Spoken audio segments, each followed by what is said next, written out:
ಒಂದ್ ಸ್ವಲ್ಪ ಬೆಂಕಿನ ಒಂದ್ ಸ್ವಲ್ಪ ಬೆಣ್ಣೆನ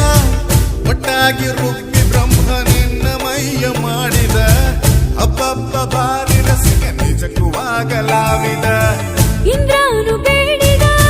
ಚಂದ್ರಾನು ಕಾಡಿದ ಅವ್ರ್ಯಾರು ಬೇಡ ಅಂದೆ ಆಗ ನಿನ್ಗೆ ನೀಡಿದ ಎಂತಹ ಭಾಗ್ಯವೋ ನೀನೇ ಯೋಗ್ಯವೋ ಅಂಕೆ ನೀರಿಯಾಡ ಬೇಡ ಯಾಕೋ ಶಂಕೆ ಬರುತ್ತಿದೆ ಮಂದಾಕಿನಿಯೇ ನೀ ಸಿಡಿಲಿನ ಕಿಡಿಯೇ ಮಂದಾಕಿನಿಯೇ ನಮ್ಮ ಸುಡಬೇಡ ತಡಿಯೇ ಹೋದ ಕಡೆ ಬಂದ ಕಡೆ ಹುಡುಗರದೆ ಹೆಣ್ಣು ನಮ್ಮ ತಲೆ ಸುತ್ತಿದ್ದಲೇ ಇಂದು ನಿನ್ನ ಕಂಡು ಕದ್ದು ಕದ್ದು ನೋಡ್ತಾರೆ